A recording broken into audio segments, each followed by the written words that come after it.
गुरुर्ब्रह्मा गुरुर्विष्णू गुरुर्देव महेश्वरा गुरु साक्षात परब्रह्म तस्मै श्री गुरुवे नमः. आपण गुरुचरित्राच्या दुसऱ्या अध्यायाच्या 150 ओव्या आपण काल पाहिल्या होत्या आणि आता त्याच्या पुढचं निरूपण आपण ऐकणार आहोत. फार पूर्वीच्या काळची गोष्ट आहे असं ग्रंथकार म्हणतो. गोदावरीच्या तीरावर अंगिरस ऋषीचा आश्रम होता आणि त्या आश्रमामध्ये ब्रह्मऋषी आदी करून तप करती त्या स्थानी तिथे तप वगैरे सगळे करायचे. त्यात वेद धर्म म्हणून पैलपुत्र होता द्विज. पैल नावाचे जे ऋषी होते त्यांचा पुत्र हा वेद धर्म होता. तया शिष्य बहु असती. त्याला खूप शिष्य होते. वेदशास्त्र अभ्यासती. वेदशास्त्र यांचा अभ्यास त्यांचा होत ते करत आणि त्यात दीपक म्हणून ख्याती शिष्य होता परिस. आणि त्याच्यामध्ये दीपक नावाचा एक प्रसिद्ध ख्याती असलेला किंवा सगळ्यांना परिचयाचा की सगळे त्या विद्यार्थ्याला ओळखायचे की हा बघा हा विद्यार्थी दीपक आहे. असं एक कोणी हुशार विद्यार्थी असतो ना तसा विद्यार्थी दीपक होता शिष्य गुरुपरायण. तो शिष्य गुरुपरायण होता. केला अभ्यास शास्त्र पुराण आणि त्यानं अभ्यास शास्त्र पुराणांचा अभ्यास त्याने केला होता. झाला असे अतिनिपुण आणि त्यामुळे त्या अभ्यासाने निपुण झाला होता. तरबेज झाला होता की ज्याला ज्ञान प्राप्त झालं होतं. सेवा करता श्री गुरूंची सेवा करताना तो अति निपुण झाला होता. वेदधर्म एके दिनी समस्त शिष्यांशी बोलावणे. वेदधर्माने एके दिवशी सर्व शिष्यांना बोलावून पुसत असे संतोषोनी आणि सगळ्यांना संतोषोनी सांगत असे. एका श्रोते एक चित्ते. एक चित्तानं तुम्ही ऐका. बोलावून शिष्यासी बोले श्री गुरु पर्यसी. श्री गुरु त्यांना सगळ्या शिष्यांना बोलवून सांगतात. प्रीती असेल आम्हासी. माझ्यावर जर तुमचं प्रेम असेल तरी माझे वाक्य प्रियसा म्हणजे माझं वाक्य ऐका. शिष्य म्हणती गुरुसी. गुरूंना ते शिष्य म्हणतात जे जे स्वामी निरोपिशी. जे जे सांगतील ते. तू तारका आम्हासी. तू आमचा तारण करतायस. अंगीकारू हा भरवसा. तुम्ही जे जे सांगणार त्याचा अंगीकार करू स्वीकारू. हा भरवसा हा विश्वास ठेवा. गुरुचे वाक्य जो न करी. गुरुच्या वाक्यानुसार जो अनुसरत नाही वर्तत नाही तोची पडे रवरव घोरी. रवरव नावाचा नरक आहे. त्या रवरव नरकामध्ये तो पडेल. अविद्या माया सागरी बुडून जाय तो नर. आणि अविद्या म्हणजे मायेने बद्ध असलेले अशा या मायासागरामध्ये तो बुडून जाईल. तो तरणार नाही. मग कैसी तया गती. मग त्याला गती कैशी. नरकी पडे तो सतती आणि सतत नरक भोग नरकामध्ये वास त्याचा असतो. गुरु तारक हे ख्याती. गुरु हे तारक आहेत अशी त्याची ख्याती आहे. अशी प्रसिद्धी आहे की गुरु हे तारक आहे. यासाठी वेदशास्त्र बोलती. वेदपुराणे बोलते. वेदपुराण हे सांगतात की गुरु ह्या सर्वात नरकांपासून काढण्यामध्ये किंवा तारण्यामध्ये हे सहाय्यभूत आहेत. ऐकून शिष्याची वाणी आणि हे सगळं शिष्य सांगतायत. ऐकून शिष्याची वाणी तोषला वेदधर्म मुनी आणि समाधान पावला. तोषला तो म्हणजे समाधान पावले वेदधर्म. संदीपका ते बोलावणे आणि संदीपकाला म्हणजे दीपकाला बोलवून सांगत असे प्रियसा. आणि ते सांगतात त्याला. एक शिष्या सकळीक माझे पूर्वार्जित असे एक. म्हणजे शिष्यांनो माझं ऐका. माझं एक पूर्वार्जित आहे. एक पूर्वकर्म असं आहे की ते जन्मांतरी सहस्त्राधिक केली होती महापातके. आणि मी जन्मांतरी या जन्माच्या आधी मी सहस्त्राधिक हजारो पापं केलेली आहेत. मोठी पातक महापातक. आमचे अनुष्ठान करता. आम्ही सतत अनुष्ठान करतो. त्यामुळे बहुत गेले प्रक्षाळिता आणि अनेक तिथली पापं नाहीशी झाली. काही शेष असे आता आणि काही आता थोडी उरलेली आहेत, भोगल्या वाचून सुटे जाणार, ती अनुष्ठानच जात नाही, म्हणजे ती भोगावीच लागणार आणि भोगूनच ती सुटतील. तया सामर्थ्या उपेक्षा करतो, हां, पाप मोक्षा आड रिगतो. आणि हे याच कारणी निष्कृती करतो तया पाप घोरासी. आणि म्हणून ते भोगायचे, न भोगिता आपले देही, न भोगिता आपले देही, आपले पाप निष्कृती नाही. जर ते भोगले नाहीत तर त्याची निष्कृती निघणार कसे, नाश के ठेवणार, हा निश्चय जाणून पाहिजे. आणि म्हणून हा मी निश्चय केलेला आहे, भोगावे आम्ही पर्यसा. आणि आता आम्ही ते भोगतोय. या पापाच्या निष्कृतीसी जावे आम्ही वाराणसीसी. आणि हे पाप निवारण होण्यासाठी, भोगण्यासाठी आम्ही काशीला जातो, असं ते म्हणतात. जाईन पाप शीघ्रेसी, प्रख्यात असे अखिल शास्त्री. आणि वाराणसीमध्ये पापाचं निवारण हे लवकर होऊन जाईल म्हणून आम्ही काशीला जातोय. शास्त्रपुराणामध्ये त्याचा उल्लेख आहे, असं ते म्हणतात. या कारणे आम्हासी, आणि यासाठी न्यावे पुरी वाराणसीसी. आणि यासाठी आम्हाला काशीला घेऊन जा. पाप भोगिन स्वदेहासी, माते तुम्ही सांभाळावे. माझं पाप मी भोगेल आणि माझ्या शरीराला तुम्ही सांभाळा, म्हणजे माझा सांभाळ करा, असं ते म्हणतात. या समस्त शिष्यांत कवण असे समर्थवंत. आणि ह्या सर्व शिष्यमेळ्यांमध्ये जे जेवढे शिष्य त्याच्यामध्ये कोण सामर्थ्यवंत, म्हणजे हे मला माझा सांभाळ करेल, यासाठी कोण असा सक्षम आहे, त्याने अंगीकार करावा, म्हणजे त्याने स्वीकार करायचा की गुरूंना सांगायचं की मी तुम्हाला सांभाळेन. म्हणून पुसे शिष्य असे, तया शिष्यामध्ये एक नाम असे संदीपक. त्या सगळ्या शिष्यांमध्ये संदीपक नावाचा एक शिष्य होता. बोलत असे अतिविवेक, विचारपूर्वक तो म्हणतोय, तया गुरुप्रती देखा, तो गुरूंना सांगतो. दीपक म्हणे गुरुस, पाप करिता देहनाश, न करावा संग्रह दुःखास, शीघ्र करा प्रतिकारू.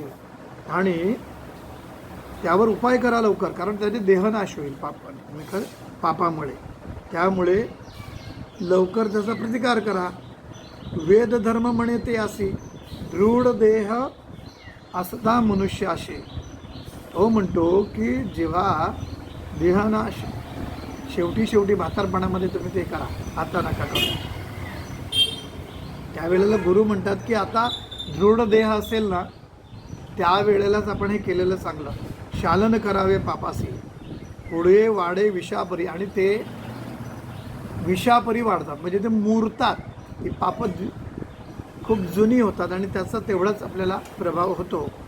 अथवा तीर्थे प्रायश्चित्ते, आपले देही भोगुनी त्वरिते, पापा वेगळे न होता निवृते, मुक्ती नव्हे आपणासी.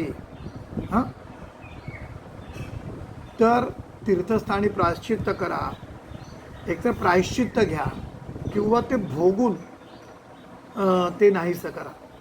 हां, नाहीतर पाप वेगळं होता येत नाही आणि त्यामुळे आपल्याला मुक्ती नाही. देव अथवा ऋषीश्वर असेल, अगदी ऋषीमुनी असतील किंवा देवही असेल, मनुष्यादी ज्ञानवंत असेल, अगदी सर्वसामान्य मनुष्य ते ज्ञानी माणसं असतील, त्यांना क्षालन न होय पापासे, आणि त्याचं क्षालन होत नाही. आपले आपण न भोगता, आपणच आपलं पाप नाही भोगलं तर त्याचं क्षालन कसं होणार, ते होत नाही. दीपक म्हणे गुरुसी, स्वामी निरोपावे आपण असे. म्हणजे दीपक गुरूंना म्हणतो की तुम्ही आम्हाला सांगा, सेवा करेन स्वशक्तीसी, माझी जशी शक्ती आहे, माझी जशी कुवत आहे, त्याप्रमाणे मी तुमची सेवा करेन, न करता अनुमान सांगिचे. हां, आणि नाही केलं तर तुम्ही मला सांगा. ऐकूनी दीपकाचे वचन, वेदधर्म म्हणे आपण. तो वेदधर्म त्यांना म्हणतो, मी या पापाचं क्षालन करण्यासाठी कुष्ठी होईन अंगहीन, म्हणजे मी कुष्ठरोगी होईल, ज्याचे अंग एक एक भाग निघालेले आहेत, निघून गेलेले आहेत. अंधक पांगुळ परियसा, आंधळा होईल आणि पांगळा होईल. संवत्सर 21 म्हणजे 21 वर्षे. माते सांभाळावे बहुत, मला तुम्ही दिसत नाही, चालत नाही, आणि कुष्ठरोगी आहे. विचार करा, अशा स्थितीमध्ये तुम्हाला माझा सांभाळ करायचा आहे. माते सांभाळावे बहुत, जरी असेल दृढ व्रत, जर तुमच्या मनामध्ये हे व्रत करण्यासाठी दृढ चित्त असेल, मन असेल, तर अंगीकारावी तुम्ही सेवा, तरी ह्या सेवेचा स्वीकार करावा. दीपक म्हणे गुरुशी, दीपक गुरुला म्हणतात, कुष्ठी होईन आपण हर्षी, मी आनंदाने कुष्ठरोग घेतो. मला जर कुष्ठरोग होणार आहे तर तो मी स्वतः घेतो. मी कुष्ठ होईल आणि अंध होईल 21 वर्ष आणि आंधळा सुद्धा होईल 21 वर्षापर्यंत. पाप निष्कृती करीना, मी पापाची निष्कृती करेल, मी भोगून. तुमचं पाप आहे ते मी भोगेल आणि 21 वर्ष मी कुष्ठरोगी होईल आणि पाप निष्कृती करेल आणि आंधळाही होईल. तुमचे पापाचे निष्कृती मी करीन निश्चिती. तुमच्या पापाच्या निवारणासाठी मी निश्चितपणे मी स्वतः कुष्ठरोगी होऊन आणि आंधळा होऊन हे मी भोगेल. स्वामी निरोपावे त्वरिसी, म्हणून चरणासी लागला, म्हणाले की मला परमिशन द्या, परवानगी द्या, मी भोगतो. ऐकून शिष्याची वाणी, त्या शिष्याची वाणी आणि गुरुप्रती असलेला त्याचा समर्पित भाव पाहून संतोषला वेद धर्ममुनी, आणि त्याला वेद धर्ममुनींना संतोष झाला आहे, समाधान झाला. सांगत असे विस्तारुनी तया पापक लक्षणे, आणि मग ते पापाची लक्षणं सांगतायत. विस्तारून म्हणजे व्यवस्थित, विस्तारपूर्वक. आपले पाप आपणासी ग्राह्य नव्हे पुत्र शिष्यासी. आपले पाप आपल्यालाच भोगावं लागतं आणि ते अगदी पुत्र आणि शिष्याला सुद्धा ते नाही भोगायचं, ग्राह्य नव्हे, योग्य नाही. न भोगिता स्वदेहासी न वचे पाप प्रियसा, जर ते आपण भोगलं नाही तर ते पापाचं निवारण होणार नाही. या कारणे आपण देखा भोगीन आपले पाप दुःखा, आणि यासाठी मी आपले पाप आणि त्या पापाच्या दुःखामुळे, यातनेमुळे जे निर्माण झालेलं दुःख आहे ते मी भोगेन.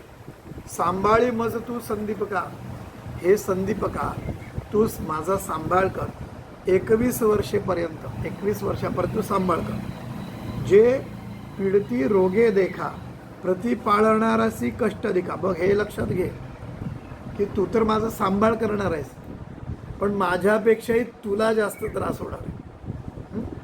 मजहुनी संदीपका म्हणजे प्रतिपाळणारासी कष्ट देखा, कारण त्याला कष्ट आहे, कारण त्याला आंघोळ घालणं, वेळेवर खायला देणं, अगदी दिसत नाही त्यामुळे बाकीला कुठे संडासला नेणं, शी शू सगळं ते सगळं करणं, ते काढणं, साफ करणं, सगळं त्यालाच करायचं 21 वर्षापर्यंत. खायला घालण्यापासून सगळं, झोपवण्यापासून सगळं. इतकंच नाही, कुष्ठ आहे त्यामुळे ते काढणं, स्वच्छ करणं, जखम वगैरे सगळं त्यालाच करायचं. म्हणून प्रतिपाळणारासी कष्ट अधिका मजहुनी संदीपका, तू ते कष्ट अधिक जाणं आणि माझ्यापेक्षा तुला कष्ट असे होणारच आहे. या कारणे आपले देही, आणि याच्यासाठी मी माझ्या देहामध्ये मी माझं पाप भोगेन पाप निश्चयी तुवा प्रतिपाळावे पाही, आणि तू माझा सांभाळ करावा. काशीपुरा नेऊन या, आणि त्या काशीपुरामध्ये नेऊन माझा सांभाळ करा. तया काशीपुरी जाणं, त्या काशीपुरामध्ये पापा वेगळा होईन, म्हणजे पाप मी भोगेन आणि पापापासून वेगळा होईल. आपण शाश्वत पद पावेन, आणि मग मी शाश्वत पद असं पावेल. तुझ करता शिष्योत्तमा, तुझ्यासाठी मी शाश्वत पद पावेल. दीपक म्हणे गुरुशी, दीपक गुरूंना म्हणतात, अवश्य नेईन पुरी काशी, मी तुम्हाला काशीला नेईन. सेवा करीन 21 वर्षी, तुमची सेवाही करीन 21 वर्ष. विश्वनाथा सम तुमची, बघा जशी शंकराची सेवा करावी ना, त्या भक्तिभावानं, त्या श्रद्धेनं, त्या विश्वासानं मी तुमची सेवा करेन, असं तो म्हणतो. ब्रह्मा म्हणे कलियुगासी, आणि ब्रह्म त्या कलियुगाला सांगतात, कैसा होता शिष्य त्यासी. कसा बघा शिष्य होता, कुष्ठ होता श्री गुरुसी नेले काशीपुरा.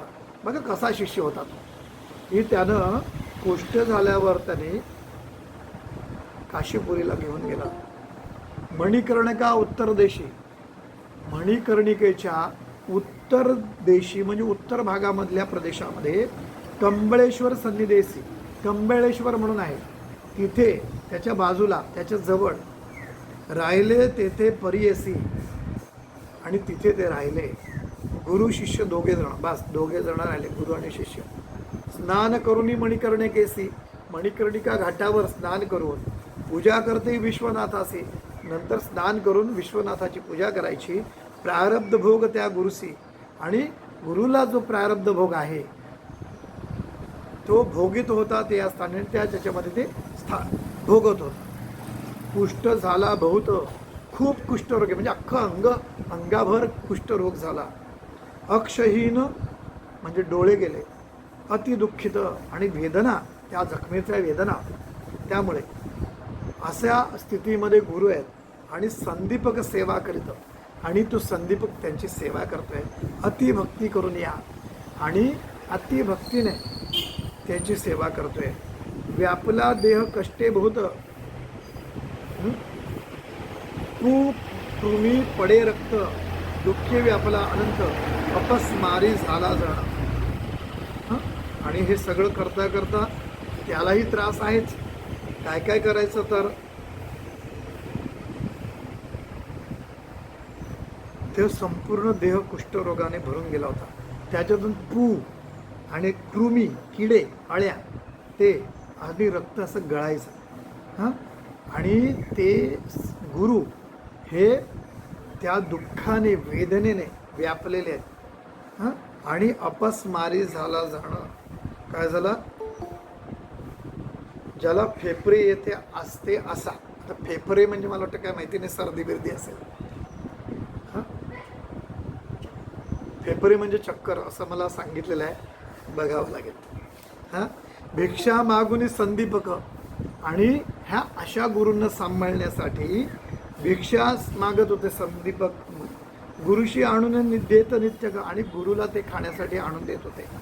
पूजा करी भावे एक, आणि एक भावाने पूजा करत होते.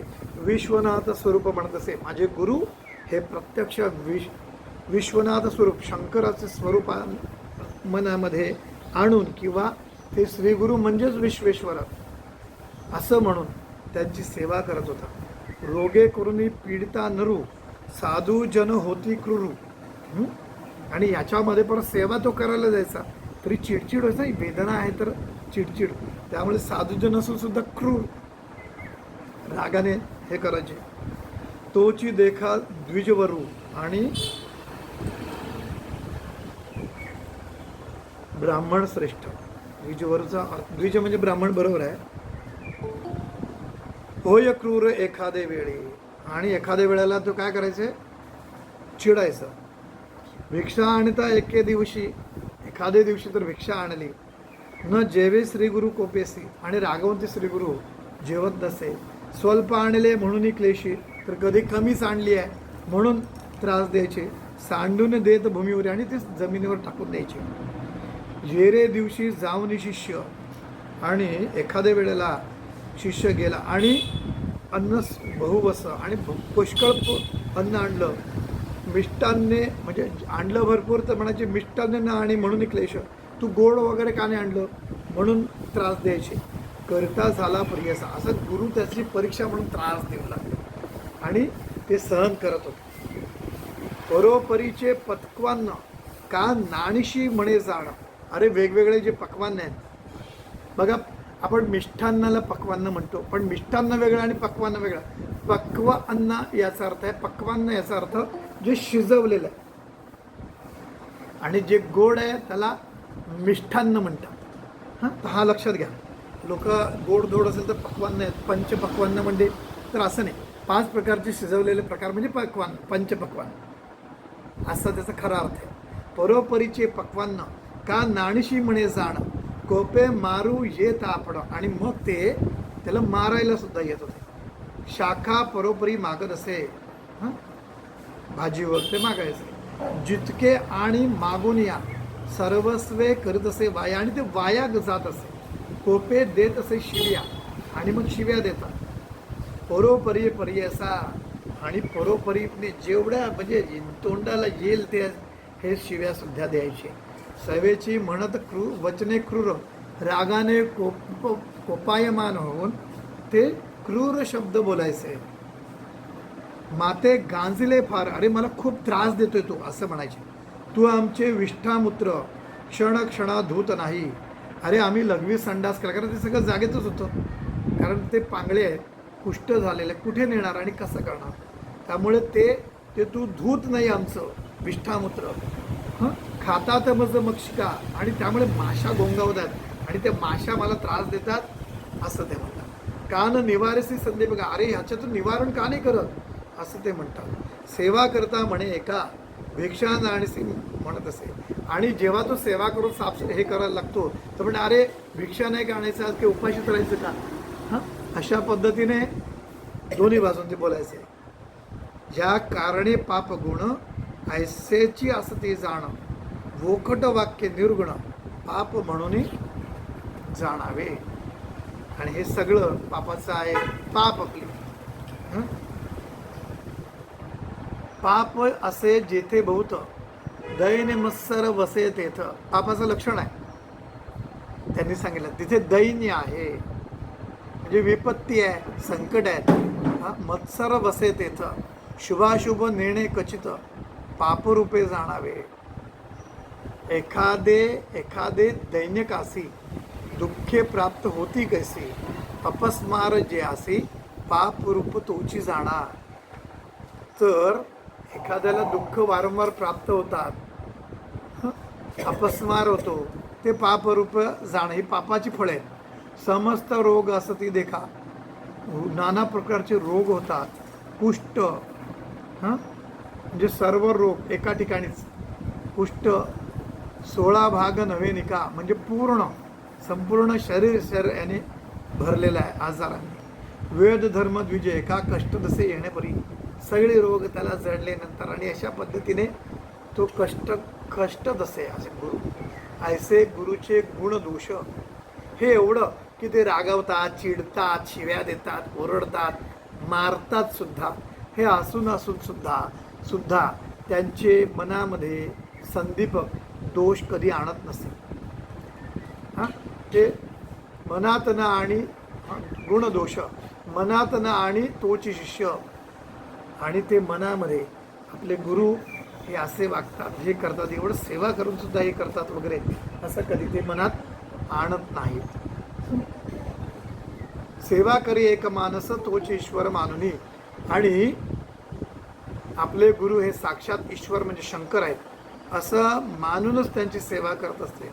जैसे जैसे मागे अन्न आणून देत असे परिपूर्ण. जेव्हा जेव्हा ते अन्न मागते, जसं जसं त्यांना हवं आहे तसं मागतं, तसं तसं आणून देत असे परिपूर्ण. जैसा विश्वेश्वर नारायण तैसा गुरु म्हणत असे.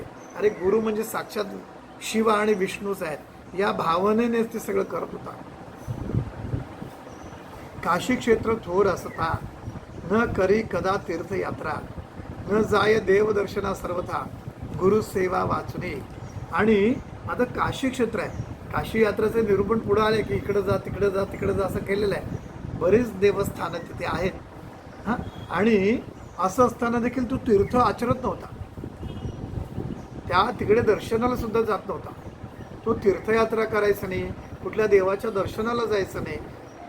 फक्त काय करायचा, गुरु सेवा करत राहायचा. न तीर्थयात्रा न च देवयात्रा न देहयात्रा न च गेहयात्रा, आयुर्निशम ब्रह्महरी सुबुद्धो गुरु प्रसेव्यो न ही सेव्य मान्यता. आपले देह संरक्षण कधी न करी शिष्य जाणं. अगदी ती सेवेमध्येच त्याने आपला देह लावलेला आहे. म्हणजे कधी आपण असं म्हणू की कधी पॉश कपडे घातले नाही, कधी पावडर लावली नाही, काही नाही, किंवा नट्टा केला नाही, नटून थटून असं राहिले नाही. फक्त अहिर्निश फक्त गुरुसेवा करत राहिला.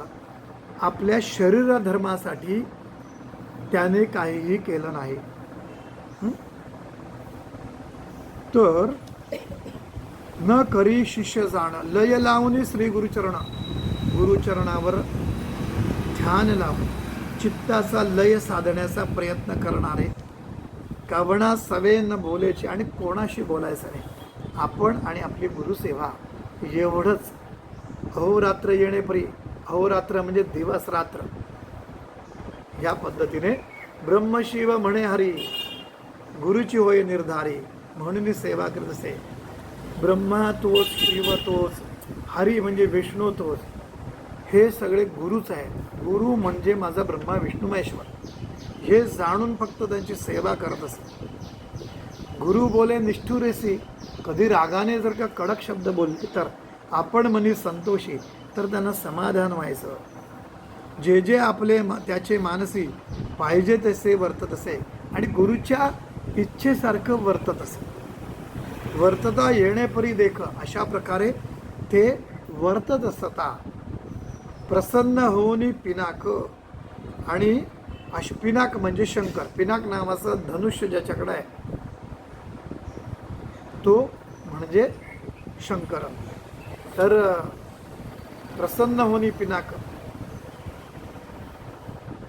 उभा येऊनी सन्मुख, त्या संदीपकाच्या समोर प्रगट होतो. वर माग म्हणत असे आणि त्याला वर माग असं म्हणतो. अहो गुरुभक्त दीपका, शंकर काय म्हणतात, अहो गुरुभक्त दीपका, दीपकाला विशेषण लावलं गुरुभक्त म्हणून. हा, महाज्ञानी कुलदीपका, तुष्टलो तुझेशे तुझे भक्तीशी एका, तुझ्या भक्तीशी ने मी तुष्टलो आहे, समाधान पावलंय, प्रसन्न झालो माग आता. अरे तुला काय हवंय ते माग, मी प्रसन्न झालोय असं म्हणाला. दीपक म्हणे ईश्वरासी, दीपक ईश्वराला म्हणाला, शंकराला म्हणाला, हे मृत्युंजय व्योमकेशी,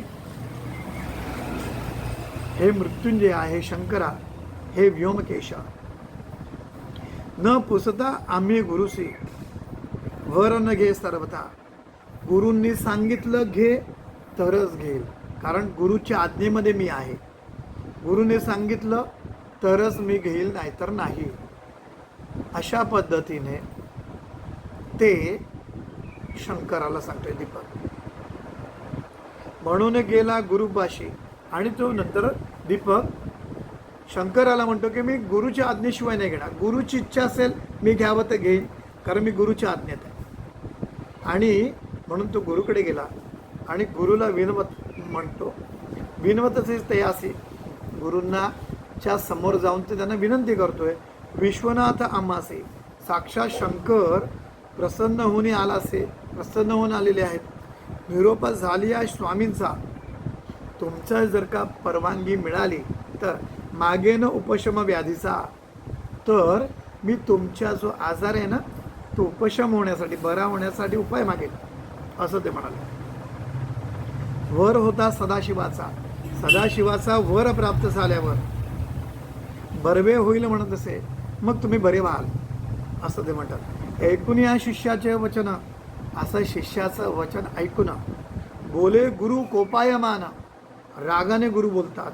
माझे व्याधी निमित्त जाणं, माझ्या व्याधीसाठी, आजारासाठी नको प्रार्थू ईश्वरासी, ईश्वराला प्रार्थू नकोस, शंकराला प्रार्थू नकोस. भोगल्या वाचुनी पातकासी, भोगल्याशिवाय पापाला निवृत्ती नवेगा परियसी, पापाला निवृत्ती नाही. जन्मांतरी बाधसी निश्चय असे, आणि आता जर ते भोगलं नाही ना तर ते पुढच्या जन्मामध्ये आहेच भोगायचं आहे. जन्मांतरी बाधती निश्चय असे, धर्मशास्त्री असे जाणं, असं धर्मशास्त्र आहे. मुक्ती अपेक्षा ज्याचे मने, ज्याला मुक्ती साधायची आहे त्याने तेणे करावी पाप धुणी, त्याने पाप भोगून नष्ट करा असं ते म्हणतात. शेष राहता निर्गुणी, थोडंसं जरी राहिलं विघ्न करतील मोक्षासी, त्या मोक्ष मार्गाला ते बाधा आणते. ऐशापरी शिष्यासी, अशा पद्धतीने शिष्याला गुरु सांगे परियसी, गुरु सांगतायत.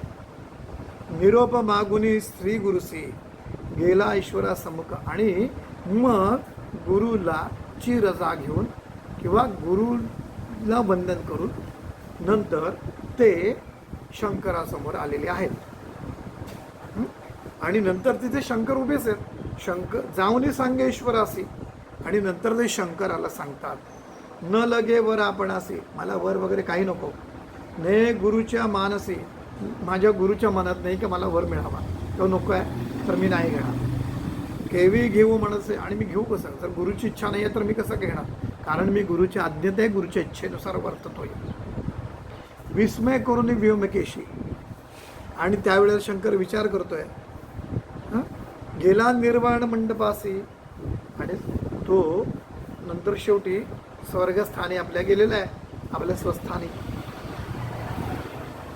शंकर आश्चर्य याच्यासाठी करतात की आजपर्यंत माझी प्राप्ती हो म्हणून प्रत्येकाने हजारो वर्ष तपश्चर्या केली आणि प्रगट झाल्यानंतर इच्छित वर मागून घेतलं. इथे स्वतः गुरुच्या सेवेमुळे ईश्वर प्रसन्न झाले आणि ईश्वर वरदान देण्यासाठी आले. ईश्वर म्हणजे शंकर. आणि असं असताना गुरुच्या आज्ञेनुसार घेईल, गुरुची इच्छा असेल तर घेईल, नाहीतर मी घेणार नाही. आणि गुरुची इच्छा नाही आहे तशीच कुठलंही वर घेण्याची, त्यामुळे तो दीपक शंकराला साक्षात म्हणतोय की मला तुझा वर वगैरे नको. म्हणजे आजच्या भाषेत म्हणाल की फुकट चालून आलेली सोन्यासारखी संधी त्याने घालवली असं आपण म्हणू. पण इथे गुरुच्या सेवेत आहे, पूर्ण समर्पित भाव आहे, अनन्य भावाने गुरुभक्ती करतायत. त्यामुळे गुरुशिवाय कोणी नाही आणि गुरुच्या वचनानुसार, गुरुच्या आज्ञेनुसार त्याचं जीवन वर्ततोय. आणि त्यामुळे तो अगदी शंकर जरी आले तरी त्याने वर घ्यायचं टाळलं. आणि त्यामुळे स्वतः शंकर आश्चर्यचकित झालेले. त्यामुळे ते निर्वाण मंडपासी गेले, म्हणजे आपल्या स्वस्थानासी गेले स्वर्गात. बोलावून समस्त देवांशी, आणि सगळ्या देवांना बोलावून सांगे वृत्तांत विष्णू पुढे, सगळ्या देवांना बोलवलं वगैरे आणि विष्णूच्या समोर ते झालेला सगळा प्रसंग ते सांगतात. विष्णू म्हणे शंकर असं, त्यामुळे विष्णू स्वतः भगवान विष्णू शंकराला म्हणे कैसा गुरु कैसा शिष्य. अरे म्हणे असं कोण गुरु आणि कोण शिष्य इतकं थोर, कुठे त्याचा रहिवास, अरे तर ते कुठे राहतात सांगावे माझं निर्धार आहे. अरे मला तर सांग कुठे राहतात ते. तेव्हा ईश्वर सांगे ईश्वर विष्णूसी, तेव्हा शंकर विष्णूला सांगतात आश्चर्य देखील पुरियसी, मी आज आश्चर्य पाहिलं. दीपक शिष्य निश्चयसी, गुरुभक्त असे जाणार. अरे म्हणे की इतकी दृढ भक्ती आहे ना त्याची की तो खरा गुरुभक्त आहे. ते म्हणतात गोदावरी तीरवासी, वेदधर्म म्हणजे तापसी, त्याची सेवा अहर्निशी करतो भावे एकी चित्ते. गोदावरी तीरावर जे वेदधर्म आहेत, त्यांचा आश्रम आहे, त्यांची सेवा तो एक चित्तानं करतोय. नाही त्रिलोकी देखला कोणी, अशा त्रैलोक्यामध्ये मी पाहिलं नाही की स्वतः आपण जातो तरी तू घेत नाही. आणि लोक तर आपले मागे लागतात की तपश्चर्या करतात की तुम्ही प्रगट होतील आणि आम्ही इच्छित वर मागू. आणि इथं असा शिष्य कुठं पाहिला नाही. गुरुभक्ती त्याची इतकी आहे की तो त्रैलोक्यामध्ये असं कोणी पाहिलं नाही. गुरुभक्ती करणार निर्गुणी, त्या ते देखुनी माझे मनी अतिप्रीती वर्तत असे, काही अपेक्षा नाही. गुरुची सेवा, गुरुची इच्छा होती की मी माझे पाप भोगणार आहे आणि त्याच्यासाठी सर्व शिष्यांना ते बोलवतात. आणि कोण सांभाळणार, तर संदीपक तयार होतो. 21 वर्ष सांभाळायचं आहे. याच्यामध्ये कुठलं असं डील नाही की 21 वर्ष तुम्हाला सांभाळलं तर तुला काय पुण्य मिळणार, की काय होणार आहे, काय मिळणार आहे, काही नाही. गुरुला पाप धुणी करायची आणि मोक्षप्राप्तीसाठी त्यासाठी शिष्य तयार झालेला आहे. काहीही अपेक्षा नाही. आणि म्हणून काहीही गुरुभक्ती निर्गुणपणे, काही नाही, निरपेक्ष भावनेने ते गुरुभक्ती करतात. त्या ते देखुनी माझे मनी अतिप्रीती वर्तत असे, आम्हाला खूप प्रेम असा उमाळा आलेला आहे असं ते शंकर म्हणतात. वर देईना म्हणून आपण, अरे प्रत्यक्ष हे जेव्हा मला कळलं, जेव्हा जाणून घेतलं किंवा मला कळलं, त्यावेळेला मी स्वतः वर देईल म्हणून मी गेलो की त्याला वर द्यावा. वर देईन म्हणून आपण गेलो होतो त्या जवळी जाणं आणि त्याच्याकडे मी गेलो वर देण्यासाठी. गुरुचा निरोप नाही म्हणून वर न घे वर परियसा.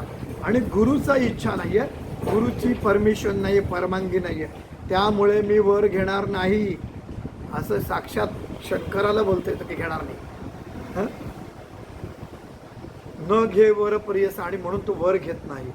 अनेक दिव्य सहस्त्र वर्षी, अरे अनेक हजारो वर्ष तप करती महाऋषी. अरे हे ऋषी मुनी वगैरे सगळे हजारो वर्ष तप करतात. वर मागती अरनिशी, सारखं हे मिळावं म्हणून तप करतात, ते मिळावं म्हणून तप करतात, असं सगळं आहे. आणि नाना कष्ट करून या आणि इतके कष्ट सोसून ते तप करतात. तैसा तापसी योग्यांसी नवे मज वर द्यावयासी. आणि हे असं असून मी सुद्धा त्यांच्याकडे जावं पटकन असं मला वाटत नाही. आणि तैसा तापसी योग्यासी नवे मज वर द्यावयासी बलात्करा देतात तयासी वर न घेतो दीपक. आणि इतकं लोक बळजबरी की मला हे द्या, ते द्या, ते द्या. देवा आपण बघा सगळे देवाला मागतो, देवा नोकरी मिळू दे, नोकरी झाली का लग्न होऊ दे, मुलगी मिळू दे, मुलं झाले नंतर मुलगी, लग्न झालं की मुलं होऊ दे. मागणी सारखीच आहेत आणि हट्ट करतो आपण सारखं. तसं दीपक नाही आहे, तो वरच घेत नाही, काहीच इच्छा नाही, काहीच मागतच नाही. तन मन अर्पुने गुरुश्री गुरुसी. आणि तन आणि मन हे अर्पून सेवा करतो संतोषी आणि संतोषाने सेवा करतो समाधान चित्तात. त्रैमूर्ती म्हणून एक श्री गुरुसी. अरे ब्रह्मा विष्णू शंकर म्हणजे गुरुच आहे असं भाव आणून निश्चय भजत असे, त्या भावनेने तो त्यांना भजतो. समस्त देव माता पिता गुरुची असे तत्वदा.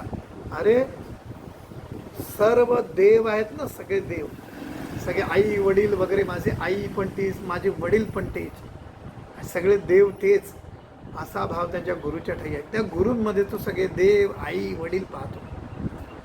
गुरुचे असे तत्वदा निश्चय केला असे चित्ता गुरु परमात्मा म्हणून. आणि गुरु हा साक्षात परमात्मा आहे हा भाव त्याच्या मनात दृढ झालेला आहे. किती म्हणून वर्णूया त्यासे, किती वर्णन सांगावं, किती गुण गावे त्याचे. अविद्या अंधकारासी छेदिता दीपक परियसी. अरे ज्याच्या मनातला अंधकार गेलाय आणि त्याला खरं ज्ञान प्राप्त झालेलं आहे. छेदिता दीपक परियसी कुलदीपक नाम सत्य. अरे संदीपक असं नाव आहे ना, तो खऱ्या अर्थाने कुलदीपक आहे. खऱ्या अर्थाने तो ज्याच्यामुळे अंधाराचा नाश होईल, अज्ञानाचा नाश होईल, असा तो दीपक आहे. धर्मज्ञान सर्व एक गुरुची म्हणे कुलदीपक. धर्म ज्ञान वगैरे जे सगळं ते माझं गुरुचं. गुरुची सेवा हीच माझी पूजा, गुरुची सेवा हेच माझं व्रत, एवढं धरून चालणारा तो संदीपक आहे. चरण सेवा मनपूर्वक करतो गुरुची भक्तीने आणि गुरुची चरण सेवा भक्तीने करतो. इतके ऐकून शारंग धरू. आणि एवढं ऐकून भगवान विष्णू शारंग नावाचा मनुष्य आहे. पहावया गेला शिष्य गुरु. आणि ती गुरु शिष्याची जोडी पाहायला गेला. कोण आहे तसं? त्यांचा भक्ती प्रकारू पाहे तये वेळी. आणि त्यांचा भक्तीचा प्रकार म्हणजे कशा पद्धतीने भक्ती करतात हे पाहण्यासाठी खास गेला. सांगितले विश्वनाथे. शंकरानं जे सांगितलं त्याहीपेक्षा त्याहूनही दिसे आणि तेथे, आणि त्यापेक्षा उलट जास्त सेवा करतोय तो. संतोषिनी दीपकाते. संतोषिनी म्हणजे समाधान पाहून त्या दीपकाला म्हणे विष्णू परियसा. त्याला विष्णू सांगतात. काय बोलावून दीपकासी. त्या दीपकाला त्यांनी बोलावून सांगितलं. म्हणतसे ऋषिकेशी. तो ऋषिकेशी म्हणजे विष्णू. विष्णू म्हणतात तुष्टलो तुझ्या भक्तीसी. मी समाधान पावले तुझ्या भक्तीने. वर माग म्हणत असे. वर माग. आता विष्णू त्याला म्हणतात की मी तुझ्या भक्तीने आणि तुझ्या सेवेने मी तुष्टलोय, समाधान पावलंय. वर माग काय हवंय. दीपक म्हणे विष्णूसी. दीपक विष्णूला म्हणतोय, खरं तरी उलट बोलतोय, पण त्याचा तो अधिकार इतका झालाय की तो देवाला सुद्धा म्हणतोय, काय भक्ती देखुनी आम्हासी. अशी काय भक्ती पाहिली तू आमच्यामध्ये. वर देतो परियसी, आणि तू वर द्यायलासाठी आलेला आहेस, असं काय पाहिलं आमच्यामध्ये आणि माझ्यामध्ये. कवण कार्य सांग मज, सांग बरं कशासाठी. लक्ष कोटी सहस्त्र वर्षी. अरे लाखो कोटी वर्ष लोक तप करते अरण्यवासी. अरे अरण्यवास सी होऊन, अरण्यात जाऊन, जंगलात जाऊन लक्ष कोटी वर्ष तुझा जप करतात, तयासी करतो उदासी. अरे त्या उदास करतो, तू दर्शनच देत नाही अजिबात. हां, वर न देसी नारायणा. अरे तरी तू त्यांना वर देत नाही, त्यांना उदास करतोस. मी तर तुझं भजत नाही. अरे मी तर तुझं भजन पण करत नाही, कीर्तन मुखामध्ये नाव सुद्धा नाही घेतोस. तुझे नाम स्मरत नाही. अरे तुझं नाव सुद्धा मी घेत नाही. हां, बलात्काराने जेवणी पाहे, आणि बळजबरीने कशाला येतो आणि सांगतो की वर घे वर घे. असं तर बलात्काराने येऊन पाहिजे. केवी देसी वर मज. अरे कशाला वर देतोस असं तर म्हणतो. ऐकून दीपकाचे वचन. आता दीपकाचं वचन ऐकून संतोषला नारायण. किती निष्काम सेवा असेल बघ. बघा की साक्षात शंकर आले, विष्णू आले, तरी सुद्धा तो वर घेत नाही, मला काहीच नको. किती निरपेक्ष आहे.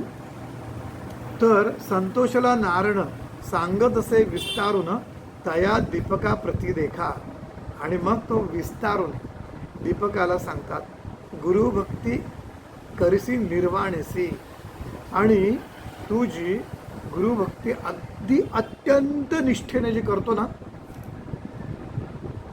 म्हणून आम्ही झालो संतोषी. आणि ती गुरुभक्ती पाहून मी संतोषित झालेलो आहे, आनंदित झालो आहे, समाधान झालो आहे, पावलेलो आहे. म्हणून आम्ही झालो संतोषी. जे भक्ती केली त्वा गुरुशी, तेची आम्हासी पावली. आणि तू जी गुरुभक्ती केली आहे ना, किंवा तू करतोय ना, ती आम्हाला प्राप्त झाली आहे, आम्हाला मिळालेली आहे. जो नर असेल गुरुभक्त जाणं. जो नर, इथे नर म्हणजे फक्त पुरुष नाही, नारी सुद्धा, स्त्रिया सुद्धा, जे गुरुभक्त असतील तेची माझा जीव प्राण, ते माझा जीव प्राण आहे. अंबरीषा कारणी गर्भावास सोसिती. माहिती, अंबरीषा ऋषिकासाठी साक्षात विष्णूने गर्भवास भोगला आणि जन्म घेतला. हे सगळं आहे. त्यामुळे जो गुरुभक्त असेल जाण, तोची माझा जीव प्राण, आणि तोच माझा जीव प्राण आहे. त्यासी वश्य झालो आपण. जे मागेल ते देतो तया, आणि त्याला जे मागेल ते दे. सेवा करता माता पिता, आई वडिलांची सेवा, ती पावे मज तत्वता. बघा, गुरु असेल तर गुरुची सेवा निष्ठेने करा, तर ती मला पावते, विष्णूला पावते. विष्णू स्वतः म्हणतात की ती सेवा करता करता तुम्ही मला प्राप्त करून घ्याल, किंवा ती सेवा मला प्राप्त होते. ते पुण्य तुम्हाला मिळणारच आहे. जे विष्णूला प्रत्यक्ष भजल्यावर जे पुण्य मिळणार आहे, ते गुरुभक्ती केल्यामुळे प्राप्त होणार आहे. आणि सेवा करी माता पिता, आई वडिलांची सेवा करता ना एकनिष्ठता जर आपण राखली, सेवा केली, ती पावे मज तत्वता, ती सुद्धा मला प्राप्त होते. पुंडलिक हा त्याचं एक उत्कृष्ट उदाहरण आहे. प्रत्यक्ष पांडुरंगाला, आपल्याकडे दोन कथा अशा आहेत की प्रत्यक्ष देव येतो आणि त्याला काही हे नाही. म्हणजे संदीपकाची कथा जी गुरुचरित्रात सांगितली आहे, आणि एक पुंडलिकाची कथा, फक्त गुरुची सेवा आणि गुरुची भक्ती. त्याचप्रमाणे पुंडलिक आई वडिलांची सेवा. देव येतो तरी सेवेत खंड नको, म्हणून तो वीट फेकतो आणि उभे की ह्याच्यावर उभा राहा, सेवा संपेपर्यंत तू इथे उभा राहा. आणि कथा असं सांगतात, पुराण असं सांगतात की युगे 28 झाली आणि फक्त तो पुंडलिकासाठी अजूनही विटेवरी उभा आहे. तर ह्या कथा काय सांगतायत ते लक्षात घेण्याचं गरज आहे. मी पुन्हा त्या विषयाकडे येणार नाही की आई वडिलांना एका विशिष्ट वयानंतर बाजूला करणं, दूर सारणं, तर हे महापाप आहे. जे गुरुसेवा करणार आहेत, जे दत्त संप्रदाय म्हणून जे या उन्बाट मठाशी जोडलेले आहेत, ज्यांना साधना करायची आहे, ज्यांना परमेश्वर प्राप्ती करून घ्यायची असेल, तर त्याच्यामध्ये विष्णू काय म्हणतात ते म्हणा. बघ पहा, तुम्ही ज्यांना गुरु मानता, ज्यांचा अनुग्रह तुम्ही घेतलेला आहे, यांना तुम्ही सर्वोपरी मानायचं आहे, सर्वस्व मानायचं आहे, अनन्य भावाने तुम्हाला ते करायचं. आणि दुसरी गोष्ट की ज्या आई वडिलांची सेवा तुम्हाला करायची आहे, तुमचे आई वडील किंवा कुणी एखादा व्यक्ती किती हलकट असो, करप्शन करणार असो, काही असो, किंवा वडील दारू पिणारे असो की काही असो, तुमच्यासाठी ते देवतुल्यच असले पाहिजे, हे लक्षात ठेवा. आणि तशी त्यांची सेवा त्यांच्या उतार वयामध्ये तुम्ही करायलाच पाहिजे, हे लक्षात ठेवा. हां, त्यामुळे आई वडिलांची जी सेवा आहे ती सुद्धा मला प्राप्त होते असं त्यांनी सांगितलेलं आहे. ती पावे मज तत्वता, पती सेवा स्त्रिया करता तही मज पावत असे. आणि ज्या पतीची सेवा स्त्रिया अनन्य भावाने करतात ती सुद्धा मला प्राप्त होते. एखाद्या भल्या ब्राह्मणासी, एखाद्या भल्या म्हणजे चांगल्या, योग्य, नाहीतर मग सिगारेट ओढतोय, संध्याकाळी दारू पितोय, किंवा आणखी आचरणाने तो योग्य नसेल असा, तर तो नाही. भल्या ब्राह्मणाशी असं म्हटलेलं आहे, एखाद्या चांगल्या ब्राह्मणाशी. त्याने एखाद्या ब्राह्मणाशी म्हटलं तर सगळे ब्राह्मण आले असते. एखाद्या भल्या ब्राह्मणाशी असं त्यांनी उल्लेख केलेला आहे. हां, एखाद्या भल्या ब्राह्मणाशी, यती, जो यती असेल, यती योगेश्वर तापसी, तेयासी नमन भक्तीसी, त्यांना जर तुम्ही नमस्कार केला, तेची मज पावे जाणं, ते आम्हाला प्राप्त होईल, ते आम्हाला प्राप्त होत आहे. हां, ऐकुनी ऐसे ऐकुनी दीपक, असं दीपकाने ऐकून नमिता झाला आणिक, आणि त्यांना नमन केलं. विनवी तसे देख सिद्ध म्हणे नामधारका, आणि त्यांना विनवू लागला. एक विष्णू ऋषिकेशी, हे ऋषिकेश, हे विष्णू, निश्चय असं माझे मानसी, माझ्या मनाने दृढ ठरवलेलं आहे. काय? वेदशास्त्र मीमांसकाधिकांशी गुरुच आम्हासी देणार.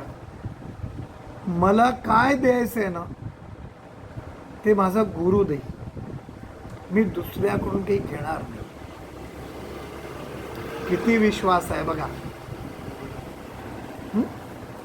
गुरुपासून सर्व ज्ञान, त्रैमूर्ती होती आम्हा आधीन. गुरुचं स्वरूपाचं ज्ञान किंवा गुरुपासून मिळालेलं ज्ञान, गुरुपासून प्राप्त झालेली कृपा, ज्याच्यामुळे त्रैमूर्ती, तुम्ही तिन्ही देव सुद्धा अधीन व्हाल. तर आमचा गुरुची देव जाणा, आमचा देव फक्त गुरु आहे, अन्यथा नाही जाणपा, आणि दुसरं कोणी नाही. सर्व देव सर्व तीर्थ, सर्व देव आणि सर्व प्रकारची तीर्थ गुरुची आम्हा असे सत्य, गुरुच आम्हाला आहे. गुरु वाचुनी आम्हा परमार्थ, काय दूर असे सांगा. अरे गुरु जर आहे आमच्यासोबत तर आम्हाला परमार्थ लाभ काय दूर असणार आहे, आणि देव तरी का दूर आहे. हां, समस्त योगी सिद्धजन, हां, समस्त योगी सिद्धजन गुरुवाचने न होती सज्ञान. अरे गुरुशिवाय ते ज्ञानी होतात का? नाही ना.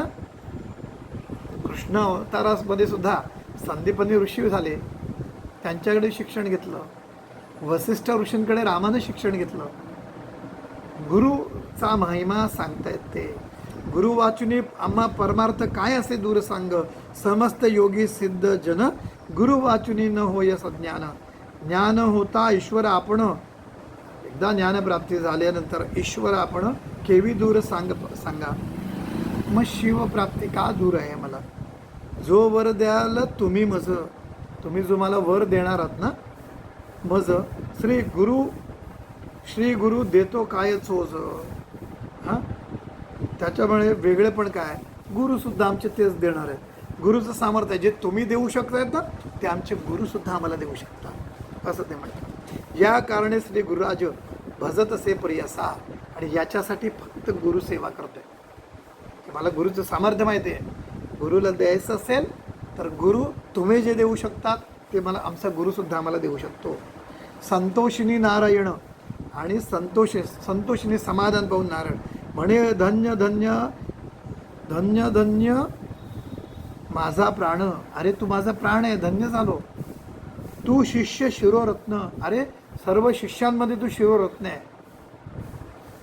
बाळक तूचे आमाचं, अरे तू तर माझं बाळ आहे, असं विष्णू म्हणतात. हां, काहीतरी माग आता, अरे काहीतरी माग. हां, वर देईन तत्वता, अरे काहीतरी माग आता. माझीच इच्छा झाली का तर तुला दिल्याशिवाय मलाच बरं वाटणार नाही. काय मागायचं ते माग. हां, विश्वनाथ आला होता, अरे शंकर येऊन गेले ना. हां, दुसऱ्याने वर द्यावेसे मी आलो, आता मी आलो आहे. हां, काय माग तू. आज आमचेनी मन संतोषी, अरे आम्हाला बरं वाटेल तू जर वर घेतला तर. काय बघा, गुरुभक्तीचं महात्म्य सांगितलेलं आहे की आमचेनी मन संतोषी, अरे आमचं मन संतोषित होईल. हां, वर माग जो तुझे मानसे, अरे तुझ्या मनात काय असेल तर माग, आता माग. म्हणजे इथे लोक हाजी हाजी देवाकडे करतात, ते देव सांगते का अरे माग माग, काहीतरी माग. तुझं वश्य झालो निश्चित निर्धारेसे, अरे तुला मी वश्य झालो आहे. जे पाहिजे ते देईन आता, अरे तुला ते पाहिजे ते मी देईन, असं विष्णू म्हणतात. इथे आपला 250 पर्यंत अध्यायातल्या ओव्या झालेल्या आहेत. दुसऱ्या अध्यायाच्या 250 ओव्यापर्यंत आपलं निरूपण झालं आहे. 250 पासून पुढे हे उद्या होईल. आता गुरुभक्ती एकनिष्ठतेने करताना गुरु काय देऊ शकतो, तर जे परमेश्वर देऊ शकतो ते गुरु देऊ शकतो. ते सामर्थ्य गुरुसेवेमध्ये आहे, असं गुरुचरित्रकार या कथेतून सांगतात. दुसरी गोष्ट, एकनिष्ठतेने गुरुसेवा करणं, त्याच्यामध्ये काहीतरी मिळावं म्हणून न मागता अगदी निरपेक्ष भावनेने सेवा करणं. दुसरी गोष्ट, गुरुचे दोष आणि गुरुचे गुण यांच्यामध्ये वाद घालायचा नाही की गुरु असेच आहेत गुरु तसे आहेत, ती शंकामध्ये आणायची नाही. म्हणून आधीच म्हणतो की पहिले गुरु तुम्ही पाणी पिना छान के और गुरु करना जान के, आधी ओळखा गुरूंना आणि नंतर मात्र गुरु म्हणून स्वीकारल्यानंतर एक निष्ठ भावनेने गुरु सेवा करावी, असं ह्या अध्यायामधून सांगत आणि ते आपल्याला दिसून येतं. आता एक गोष्ट आहे, बऱ्याच जणांनी बऱ्यांना आधीपासून गुरु मानलेले असतात आणि नंतर त्यांचेच रॅकेट्स वगैरे सगळं निघतं. मला इथे चर्चा नाही करायची, खरं तर गुरुचरित्रासारखं ग्रंथ आहे, त्यामुळे भरपूर लोक एखाद्या ठिकाणी जातात. म्हणून तुम्ही जाणं हे योग्य नाही. विवेक जागृत ठेवा. तर गुरु करायचं असेल तर त्याला जाणून घ्या, त्याचं कार्य जाणा, त्याचं तत्वज्ञान जाणा, त्यांचे विचार जाणा आणि पूर्ण पडताळून नंतर निर्णय घ्या. की आम्हाला ह्याला अनुग्रह घ्यायचा की नाही. नाहीतर गोंदवलेकर महाराज म्हणतात की हल्ली जसे अशी लोक झालेली आहेत की संन्याशाची लंगोटी सुद्धा चोरून देतात. असे जशी लोक आहेत ना, तसे गुरु सुद्धा दांभिक गुरु झालेले आहेत. आणि तुकाराम महाराजांनी ऐसे संत झाले कळीमुखी तंबाखूची नळी असा उल्लेख जो केला आपण काल, त्याच्यावर मी बोलले ते अभंग. तर हे सगळं घडतंय कलियुगामध्ये. त्यामुळे गुरु विचारपूर्वक करा. आणि हे आपल्याला एकदा स्वीकारल्यानंतर मात्र, म्हणजे असं असतं ना की मुलीला लग्नाचं स्थळ आलेलं असतं ना, त्यावेळेला चारही बाजूनी चौकशी केली जाते. एकदा लग्न लागल्यानंतर मात्र एकनिष्ठतेनं तुम्हाला राहावं लागतं. गुरुच्या बाबतीत पण व्यवहारात सांगेल की तुम्ही गुरु आधी ओळखण्याचा प्रयत्न करा, चौकशी करा, माहिती काढा, कारण कलियुग आहे. आणि नंतर आपल्या बुद्धीच्या विवेकाच्या कस लावत नंतर त्याला गुरु म्हणून स्वीकारा. हे फार महत्त्वाचं आहे. आणि इतकं बोलून दुसरं मला हे म्हणायचे, कोण कोठूरकर काका होते. कोठूरकर काका म्हणायचे, अनुग्रह घेतल्यावर एखादा गुरु सारखा जर तुमच्याकडे पैसे मागत असेल ना, समजून जा की काहीतरी गडबड आहे, काही हे नाही. कारण खरा गुरु तर कुठल्याच आसक्तीत नसेल. हे मला कोठूरकर काका नेहमी म्हणायचे. कोठूरकर काका कोण ते मी नंतर कधीतरी तुम्हाला सांगेलच. तर हे सगळं आहे. इथं आपण 250 ओव्यांपर्यंत पाहिलेलं आहे. उद्या दुसऱ्या अध्यायाच्या 250 ओव्यांपासून पुढचा जो आहे ते उद्या आपण पाहणार आहेत. अवधूत चिंतन श्री गुरुदेव दत्त श्री स्वामी समर्थ महाराज की जय.